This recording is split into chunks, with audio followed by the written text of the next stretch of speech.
আজকে একটি খুব ভালো আলোচনা নিয়ে আপনাদের সামনে উপস্থিত হয়েছি। আলোচনাটির বিষয়বস্তু হচ্ছে যে মঙ্গল নীচ, তারপরে আবার বক্রি হচ্ছে এই ডিসেম্বরের 7 তারিখে। তো যেই মুহূর্তে মঙ্গল বক্রি হচ্ছে সেই মুহূর্তে শনিদেবের নক্ষত্র পুষ্যা নক্ষত্রেই থাকছে এবং এই নক্ষত্রে জানুয়ারির 12 তারিখ পর্যন্ত থাকবে এবং 12 তারিখে আবার মঙ্গল প্রবেশ করবে দেবগুরু বৃহস্পতির নক্ষত্র পুনর্বসুতে। আর 21শে জানুয়ারি মঙ্গল আবার প্রবেশ করবে মিথুন রাশিতে। তার সাথে 24শে ফেব্রুয়ারি মঙ্গল কিন্তু আবার মার্গী হবে। তো একে তো নীচ, তারপরে আবার মার্গী হচ্ছে, বক্রি হচ্ছে। তো কি প্রভাব পড়বে বৃশ্চিক রাশির উপর, তো এই সম্পর্কে আজকে বিশেষ আলোচনা করব।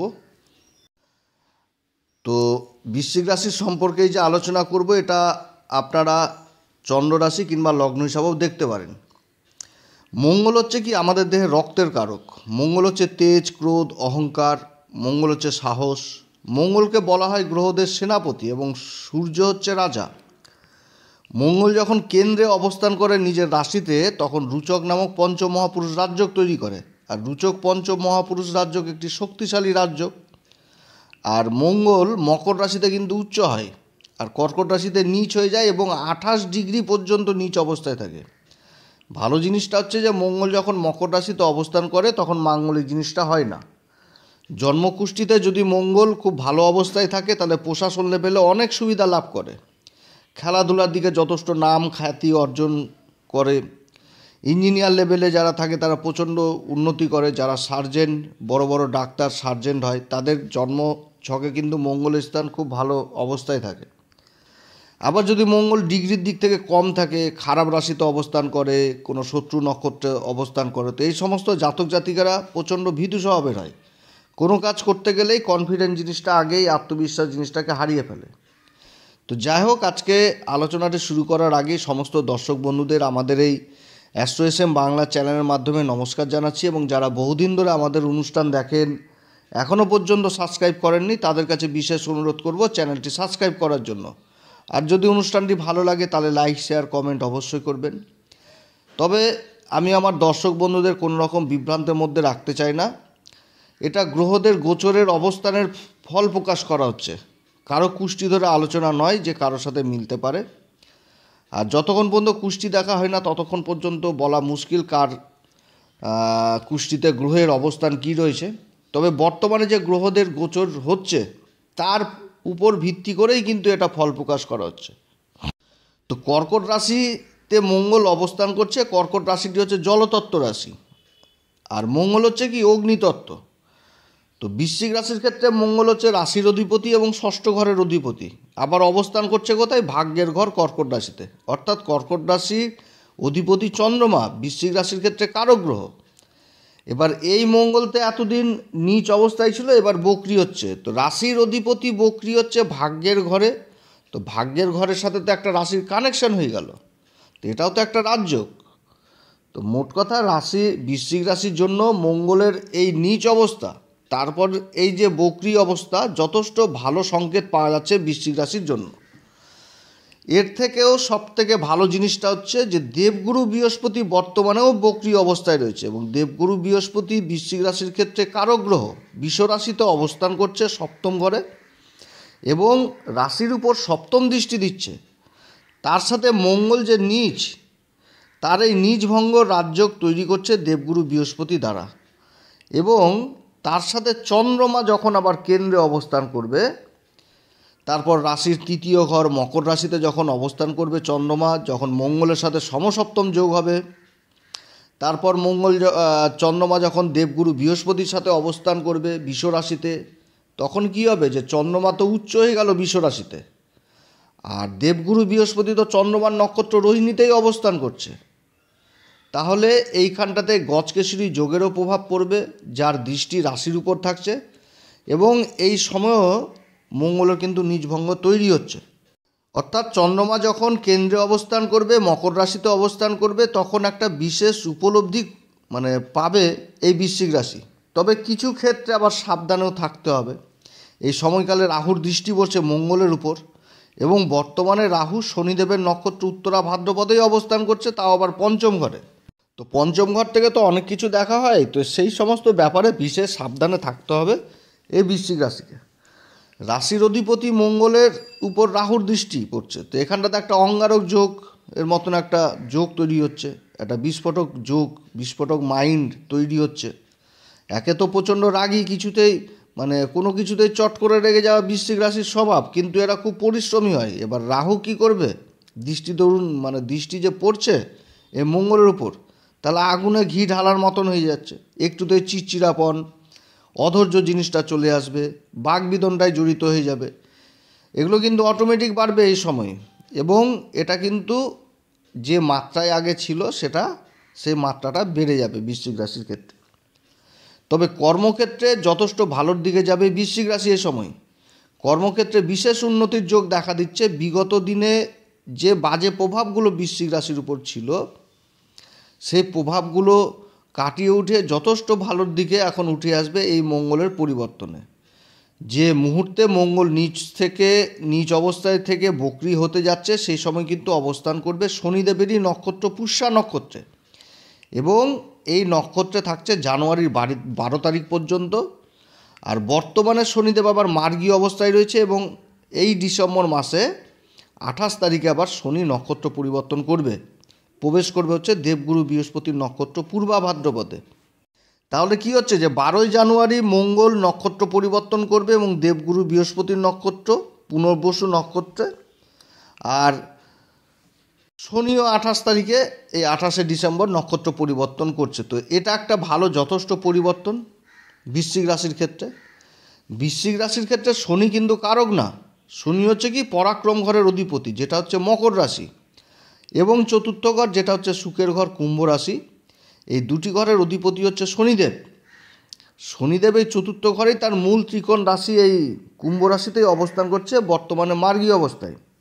কিন্তু রাশির অধিপতি মঙ্গল এই সময় ভাগ্যের ঘরে অবস্থান করছে, এবং তার যে দৃষ্টি সেই দৃষ্টি মকর রাশির উপর পড়ছে, যেটা মঙ্গলের উচ্চ দৃষ্টি, উচ্চ ঘর, এবং চতুর্থ ঘর যেটা কুম্ভ রাশির সুখের কুম্ভ রাশি যেটা সুখের ঘর এই বৃশ্চিক রাশির ক্ষেত্রে, তার উপরে পড়ছে এবং শনিদেবেরও উপরে পড়ছে। আর তার সাথে শনিদেবের নক্ষত্রে অবস্থান করছে 12 তারিখ পর্যন্ত, এবং শনির সাথেই আবার ষড়াষ্টক যোগ তৈরি হয়ে গেছে। মঙ্গলের 3টি দৃষ্টি, চতুর্থ দৃষ্টি পড়ছে রাশির দ্বাদশ ঘর যেটা তুলা রাশি। এবার মঙ্গল অবস্থান করছে ভাগ্যের ঘর যেটা ঈশ্বরীয় শক্তির ঘর, তার চতুর্থ দৃষ্টি দ্বাদশ ঘরে পড়ছে, এটা আধ্যাত্মিকের ঘর, মোক্ষ লাভের ঘর, চ্যারিটির ঘর, সোশ্যাল কাজ করার ঘর। আর মঙ্গল ভাগ্যের ঘরে অবস্থান করছে, তার সাথে নীচ এবং বক্রি। তো বক্রি যদি থাকে, যখন গ্রহ বক্রি হয় তখন তো তার চেষ্টা বলে বৃদ্ধি পেয়ে যায়, তার মঙ্গল তো যথেষ্ট বলবান অবস্থায় থাকছে তাহলে। আর তারপর আবার দেবগুরু বৃহস্পতি দ্বারা মঙ্গলের নীচভঙ্গ হচ্ছে। অর্থাৎ এই সময়কালে বৃশ্চিক রাশি সম্পূর্ণ নিজেকে যদি ধর্মের পথে রাখে এবং ধর্মের পথে থেকে যদি কোনো কাজ করে, তো সেই কাজে যথেষ্ট ভাগ্যের সঙ্গ পাবে এই সময় বৃশ্চিক রাশি। আধ্যাত্মিকের মাধ্যমেই থাকতে হবে, যে কোনো কাজ করতে গেলে বেইমানি ছল চাতুরি এদিকে কিন্তু যাওয়া যাবে না, এদিকে গেলে কিন্তু বিপরীত অবস্থা হবে। আর যদি ধর্মের পথে থাকে, ধর্ম সহকারে যে হ্যাঁ কাজ করছে, যার যেটা ন্যায্য পাওনা তাকে সেই ন্যায্য পাওনা দিচ্ছে এবং নিজে ইনকাম করছে, তাহলে কিন্তু ভাগ্য যথেষ্ট সঙ্গ দিবে এবং ঈশ্বরের আশীর্বাদ এই সময় কিন্তু লাভ করবে। বৃশ্চিক রাশির এই সময় আবার তীর্থস্থান ভ্রমণ হবে এবং কর্মসূত্রে দূর যাত্রাও হবে। যারা কর্ম করছেন তাদের কিন্তু যাত্রাও হবে, ছোটোখাটো দূরযাত্রাও হবে, এবং তাতে কিন্তু আবার লাভবানও হবে। যে কোনো একটা কাজে গেল দূরে কর্মসূত্রে, সেই কাজে কিন্তু আবার সাকসেসও হবে। এবং তার সাথে এই নবম ঘর থেকে আমরা উচ্চশিক্ষা জিনিসটাকে দেখি। তো বিদেশে যাওয়ার জন্য যারা চেষ্টা করছেন, যারা উচ্চশিক্ষা লাভের জন্য যাচ্ছেন, বাইরে ভালো কলেজে অ্যাডমিশন নেবেন বলে চিন্তাভাবনা করছেন, তাদের কিন্তু আবার যাত্রা হবে এই সময়, এবং সেই যাত্রাতেও আবার সাকসেস হবে। তবে এই সময়কালে আবার শত্রুরাও কিন্তু যথেষ্ট মাথাচাড়া দিয়ে উঠবে, কিন্তু সেই রকমভাবে কোনো ক্ষতি করতে পারবে না বৃশ্চিক রাশির ক্ষেত্রে। কারণ শনির সাথে যে ষড়াষ্টক যোগ এবং রাহুর সাথে যে সম্পর্ক হয়েছে, এতে কি হবে যে নিজেদের আত্মীয় স্বজনদের মধ্যে এমন কিছু কিছু চেহারা যেটা বহুদিন ধরে বৃশ্চিক রাশির ক্ষতি করছিল, এবার কিন্তু দেখতে হবে যে নিজের আত্মীয়ই ক্ষতি করে বেড়াচ্ছে ভিতরে ভিতরে, নিজের বন্ধু বান্ধবী ক্ষতি করে বেড়াচ্ছে ভিতরে ভিতরে। তো তো এবার কিন্তু বৃশ্চিক রাশি সেই জিনিসগুলোকে দেখতে পারবে এবং চিনতেও পারবে।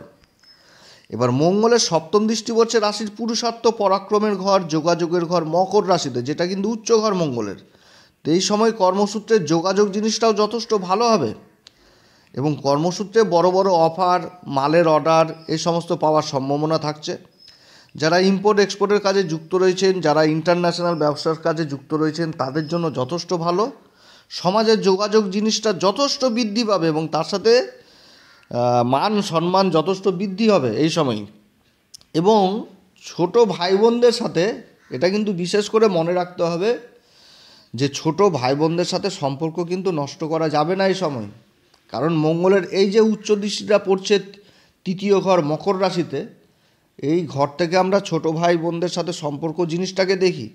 অতএব কর্মসূত্রে তাদেরও কিন্তু সাহায্যের প্রয়োজন। অতএব ছোট ভাই বোনদের সাথে কোনো সময় অশান্তি গণ্ডগোল করা উচিত না। বড় হিসাবে স্যাক্রিফাইস করাই যথেষ্ট ভালো। তাহলে মঙ্গলের এই গোচরে যথেষ্ট ভালো ফল পাওয়া যাবে। তবে যারা মিডিয়ার সাথে যুক্ত রয়েছেন, সেলসের কাজে যুক্ত রয়েছেন, তারা বিশেষভাবে প্রভাবিত হবে এই সময়। আইটি সেক্টরে যারা রয়েছেন তাদের জন্য যথেষ্ট ভালো। আবার এই সময় যারা সরকারি কাজে যুক্ত রয়েছেন তাদের প্রমোশন আদি হবে এবং কর্মসূত্রে তাদেরও যাত্রা হবে। মঙ্গলের অষ্টম দৃষ্টি হচ্ছে সুখের ঘর, যেটা হচ্ছে চতুর্থ ঘর কুম্ভ রাশির উপর, এবং এই ঘরে শনি কিন্তু মার্গী অবস্থায় রয়েছে আর শনির সাথে ষষ্ঠক যোগ তৈরি হচ্ছে। তো এই সময়কালে ইনকাম সোর্সের জায়গাটা যথেষ্ট ভালো থাকবে। যারা জায়গা জমির কাজে যুক্ত রয়েছেন, জায়গা জমির সেল পারচেস করছেন, তো এই সময় কিন্তু যথেষ্ট ভালো। শনির নক্ষত্র থাকলেও যেরকম ফল দিবে সেরকম আবার কিন্তু দেবগুরু বৃহস্পতির নক্ষত্রে থাকলেও ওই একই ফলটা পাবে মঙ্গলের এই যে পরিবর্তনের ফলে। মানে এরপরে তো দেবগুরু বৃহস্পতির নক্ষত্র মঙ্গল যাবে 12 তারিখে, তো সেই সময় যে ফলটা পাবে হয়তো কম বেশি একটু বেশি পেল, কিন্তু ফল ভালোই পাবে। তবে ওই যে বললাম যে বন্ধু বান্ধব আসল আত্মীয় স্বজনদের চেহারাটা সামনে আসবে, তো তাদের কথাই জায়গা জমির মানে ডিল করা, অ্যাডভান্স করে দেওয়া, যারা এই সমস্ত কাজে যুক্ত রয়েছেন, হ্যাঁ এগুলো কিন্তু দেখতে হবে। যে জায়গা কেউ দালালি করলো, যে আপনি একটা জায়গা কিনবেন, আপনারই আত্মীয় আপনার সাথে যে একটা কমিশন খাওয়ার জন্য ব্যাপার করলো, তো সেখানে দেখবেন আপনি যদি 5 লাখ টাকা দিয়ে জায়গা কিনেন, আপনার আত্মীয়ই 2 লাখ টাকা 3 লাখ টাকা খেয়ে বসে আছে। তো এই রকম চেহারাগুলো কিন্তু সামনাসামনি চলে আসবে যারা জায়গা জমির ব্যাপারে মানে সেল পারচেসের কাজে বা জায়গা জমির সংক্রান্ত ব্যাপারে যুক্ত রয়েছে।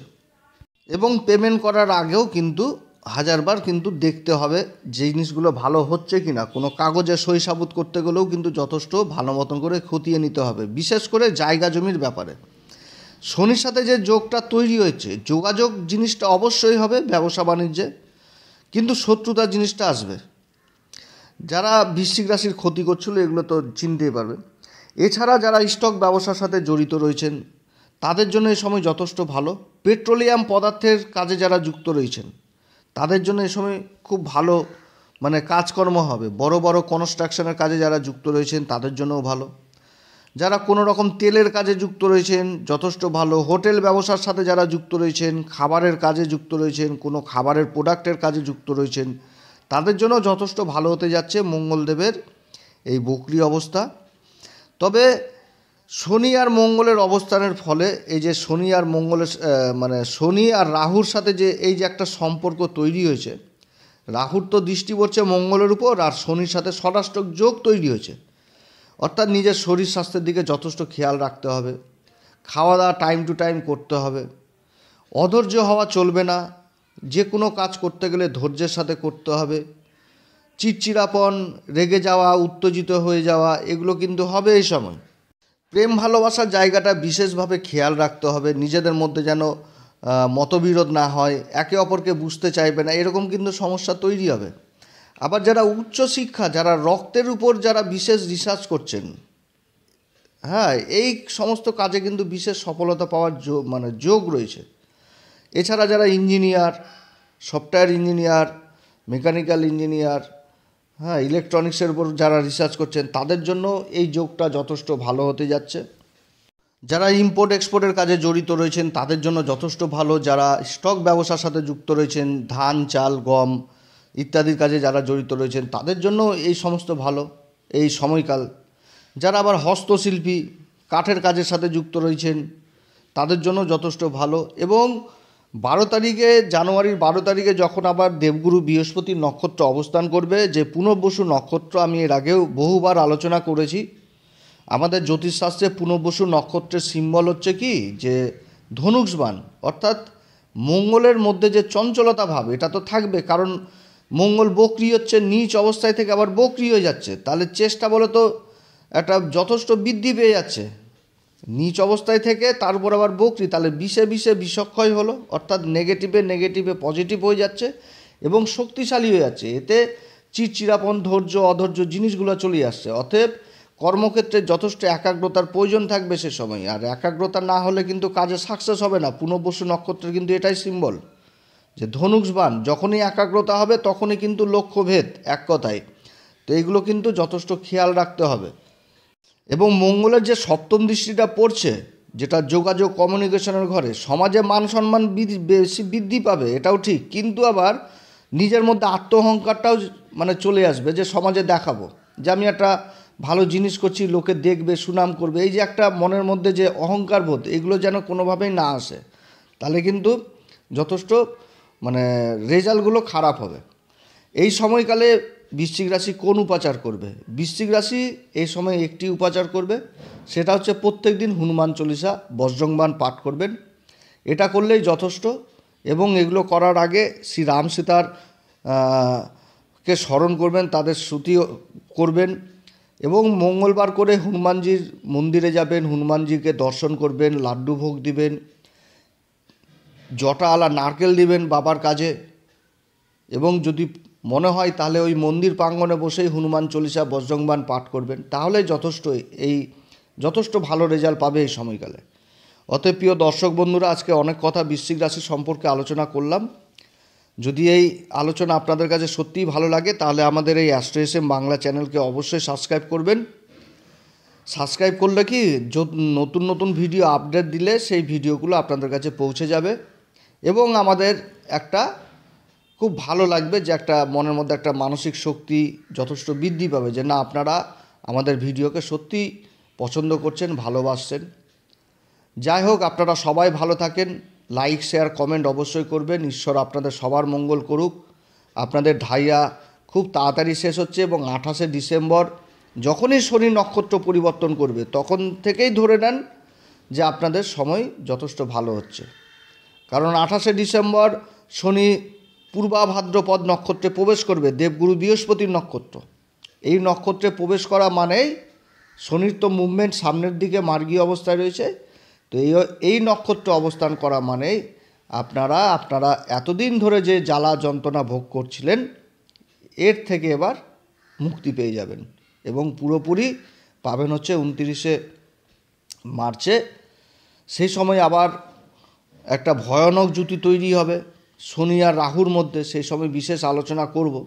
তো যাই হোক, ডিসেম্বরের পর থেকে যথেষ্ট আপনাদের জন্য ভালো সময়। এই সময় ঘুরে দাঁড়ানোর সময়, অনেক কিছু জীবনে দেখতে পাবেন, পরিবর্তন দেখতে পাবেন। তবে আমি যে আজকে আলোচনাটি করলাম, এটা কারোর সাথে মিলতে পারে কিংবা নাও মিলতে পারে, কিন্তু বৃশ্চিক রাশির যে গ্রহদের অবস্থান, এটা যথেষ্ট ভালো। যদি কারোর সাথে না মিলে, আপনাদের কাছে বিশেষভাবে আমি অনুরোধ করব যে আপনারা অবশ্যই ভালো জ্যোতিষীর পরামর্শ নেবেন, কারণ আপনাদের জ্যোতিষী পরামর্শ দরকার রয়েছে। আমাদের হোয়াটসঅ্যাপ নাম্বার দেওয়া রয়েছে, আপনারা মেসেজ করতে পারেন, তবে শুল্ক লাগু থাকবে। তো যাই হোক, যদি মনে করেন তাহলে অবশ্যই করবেন, না তো আশেপাশে ভালো জ্যোতিষী, বহু জ্যোতিষী রয়েছে, আমাদের কাছেই যে যোগাযোগ করতে হবে এটাও না। যেখানটাতে মনে চাইবে সেখানটাতে ভালো লোকের কাছে অবশ্যই পরামর্শ নেবেন। তো আপনারা সবাই ভালো থাকেন। পুনরায় আবার বললাম, নমস্কার, ধন্যবাদ।